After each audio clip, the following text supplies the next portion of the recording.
It's quite an honor for Prague, because this is like third time the Goldschmidt is in Prague, which is like the first city ever that made it three times. I mean, it's like a Central Europe, so it's very reachable by all means of transportation, and people and the scientists, they like it actually. You know, they like Prague, they like the convention center, and they like how the people of the convention center and also the local supporting organizations, they really they provide much support for the Goldschmidt. Yeah, so that's really something that also the people from the conference organization committees, they really enjoy.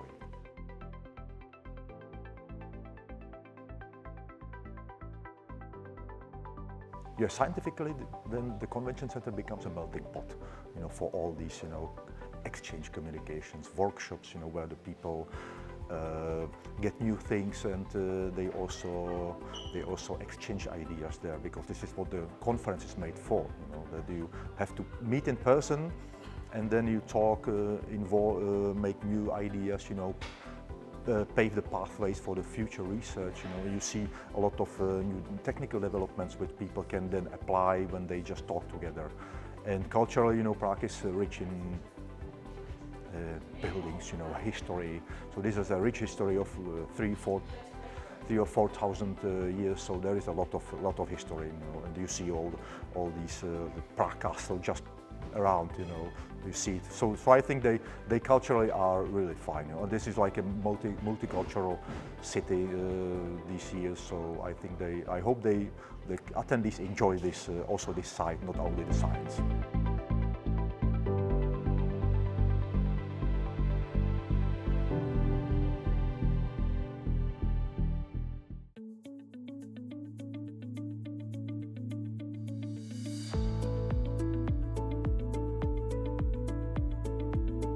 In the work that we do, we focus on reconstructing Earth's past, understanding its present workings, and sometimes forecasting the future. And we do that through isotope geochemistry. So the main tool that we use in our research group is the tool of isotope geochemistry. And that requires a range of analytical methods whereby we can extract very small amounts of particular elements, and then instrumentation to analyze those isotope ratios in those elements at high precision. A lot of the work that we do focuses on the time part of the question. So we're reconstructing events and processes that might have happened millions or hundreds of millions or billions of years ago. Those might be solid Earth processes, climate-related processes, even solar system processes, to try to add the time part to our greater history books. Center for Isotope Geochemistry includes two lab clusters. First is the High Precision Samarium Neodymium Geochronology Lab at the Devlin Hall. It includes a clean room suite and two thermal ionization mass spectrometers. We also have a satellite lab that houses two isotope ratio mass spectrometers, an ICP-MS, and a laser ablation system.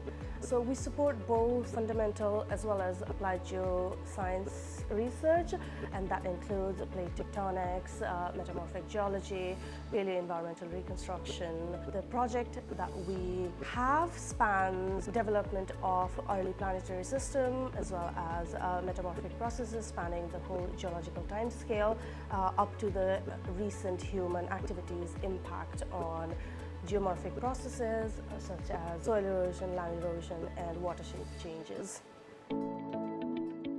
I'm really interested in how the ocean takes up carbon dioxide from the atmosphere.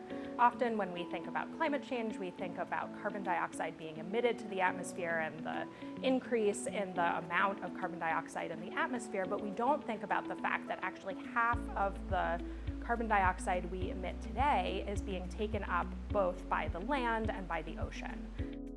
So one of my really favorite things that I get to do is send students to sea.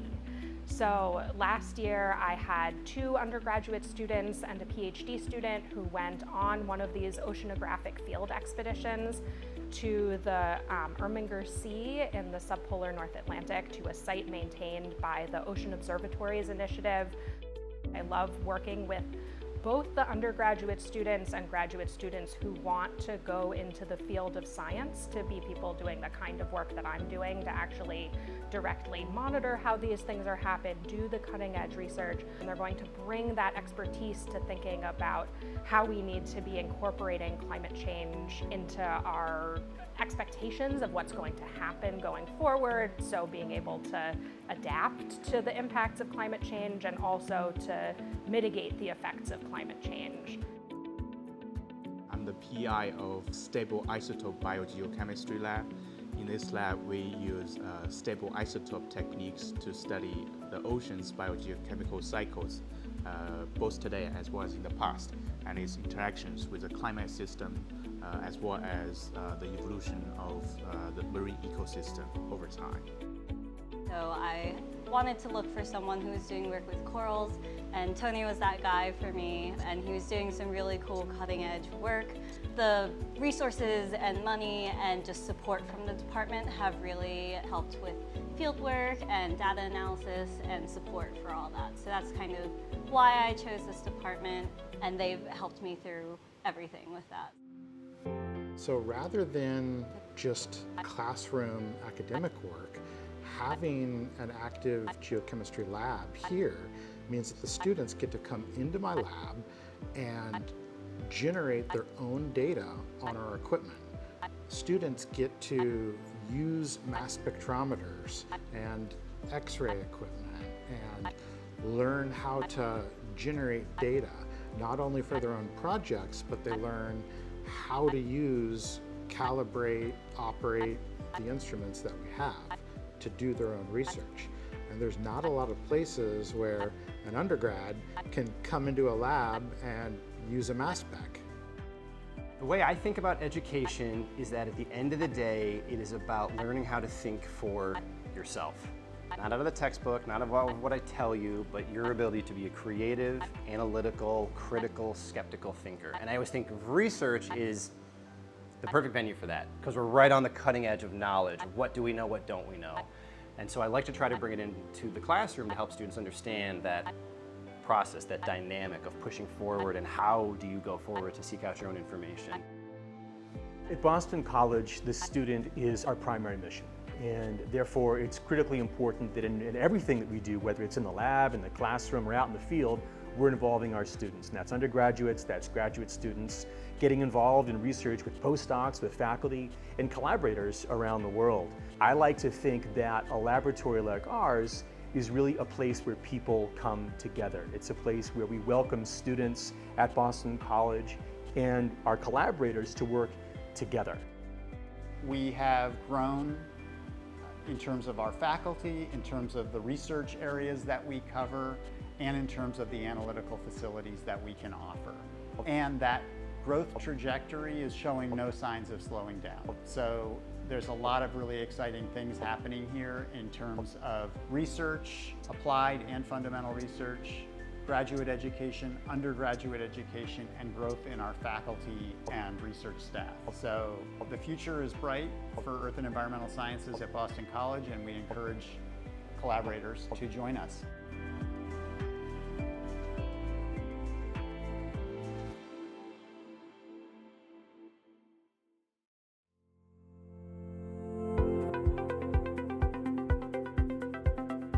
I think it's just a fantastic opportunity for all of us as geochemists around the world.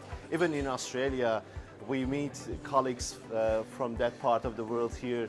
Everyone is together here, and it's, in my case, in terms of regular geochemistry and data analysis techniques, I found so many geoscientists, geochemists from around the world to connect with. And absolutely, it's a fantastic area to connect with more than probably 3,500 geochemists from around the world. So I really enjoyed Goldschmidt so far. It was very nice, especially I attended a workshop on the weekend, and it really helped me with my science and gave me a lot of perspective what I could do with my data. So I really enjoyed it so far, and I'm looking forward to also present my poster here and to discuss really in person with the experts that are also interested in my research.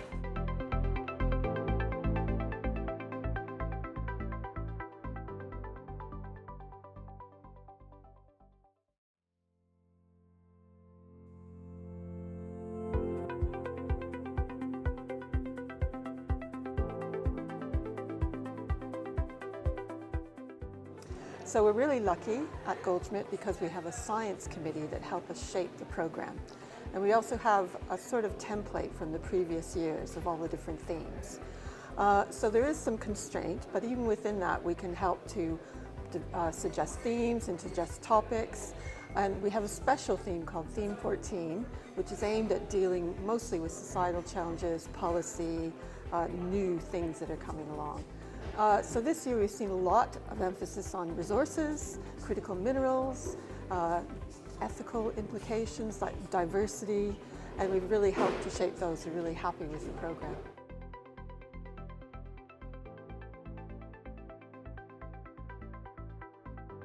Well, that's a really good question, because when I started going to Goldschmidt many years ago, it was very heavily in what we call the hard rock.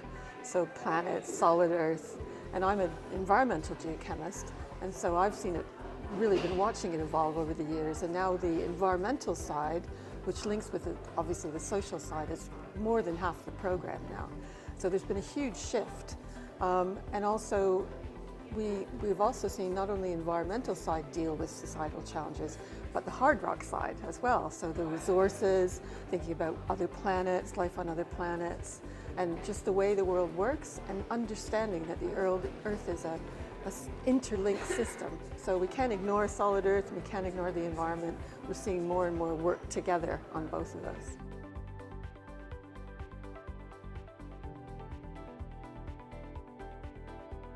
Well, it's really important for lots of reasons.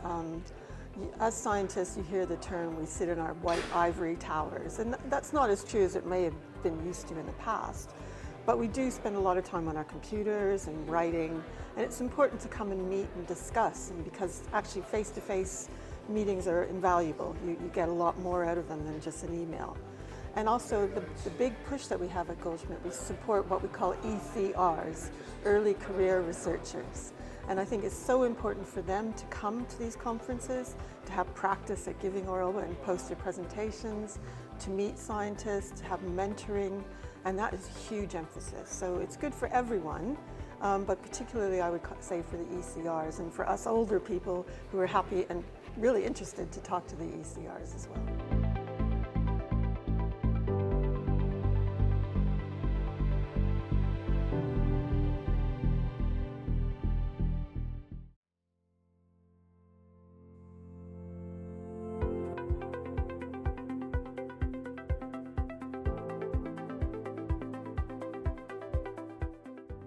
So for me, Goldschmidt is like a catalyst for collaboration and innovation. You know, we unite like a really broad spectrum of disciplines, broadest of environmental geochemistry, from everything from human health all the way through to petrology. We go from the deepest core to the outermost shell of the planet. And I think that really does encourage a kind of cross-pollination of ideas. We all need to approach the complex questions that we have from the broadest possible perspective.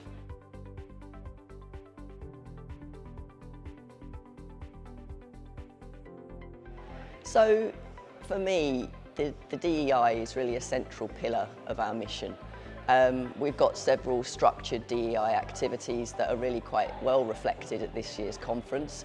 First and foremost, for example, we've restructured our awards and recognition processes. So we're making those a lot more inclusive to recognise much more diverse career paths and diverse definitions really of excellence. And also we've got a much more expanded mentoring program this year and our much expanded grants program. So this is for attendees from lower income countries who wouldn't have otherwise been able to come to Goldschmidt. And that's almost doubled this year in the number of awardees that we've got here. And we've had for the first time a grants reception right before the icebreaker to really welcome those people, make them feel included and help them make the most of the networking opportunities that are here for them.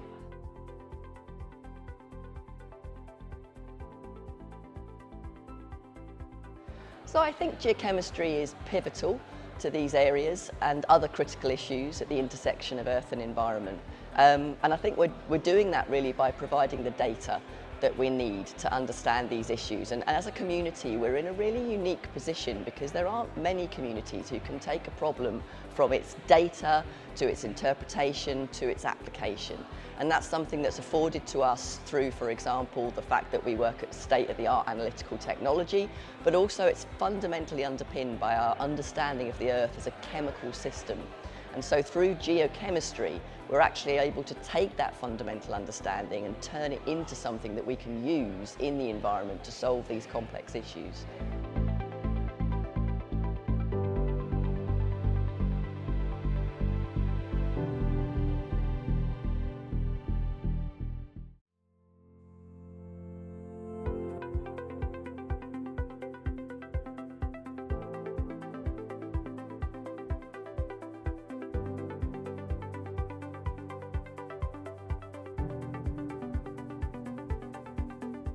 From my perspective as a biogeochemist, Goldschmidt is a great and actually is a premier international event for me. So it unites a lot of different fields, yeah, from dust to environmental perspective. And of course, the main advantage for Goldschmidt is that you have an incredible, vibrant community. You can talk to many people, form about their cutting edge research.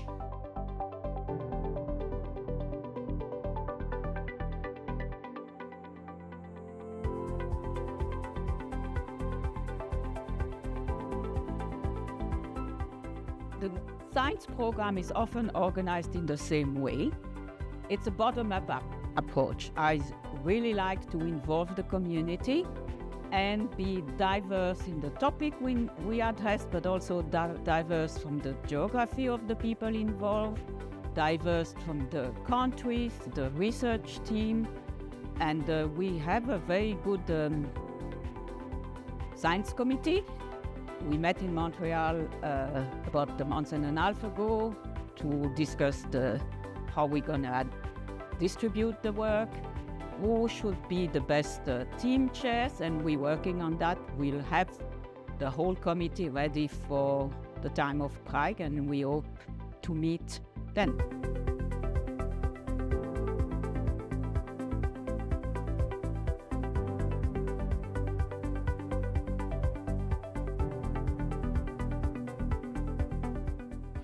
All the different disciplines on one spot, even it's kind of a lot of people.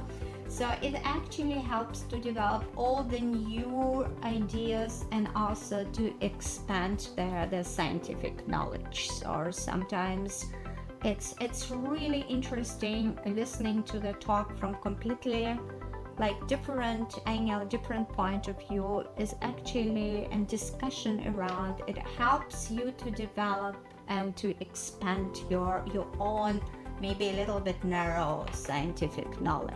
I think the answer is obvious, the same place. So you can meet your colleagues even if it's a slightly different field of research. Everybody will think geochemistry, oh, it's all the same. Oh, and it's boring, it's chemistry. Actually, no, it's not boring at all.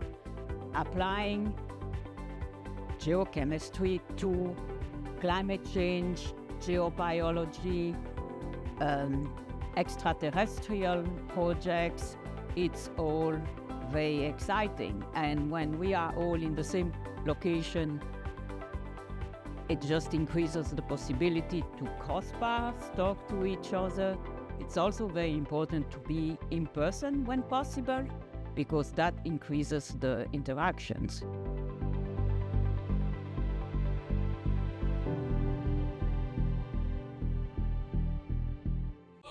Montreal makes every event feel like more, because everything about this city is so much more. If Montreal was a color, it would be a rainbow, with every shade imaginable. If it was a flavor, it would be sweet, spicy, tangy deliciousness. If it was a style, it would be artsy, classy, maybe even a little flashy. If Montreal was a vibe, it would be as chill as this, as warm as that, as playful as this. If it was a venue, it would be something that's wow, charming, unexpected, and easy to get to. If Montreal was a night out, it would be a celebration, a get-together, a moment like this. And if it was a feeling, it would feel something like this.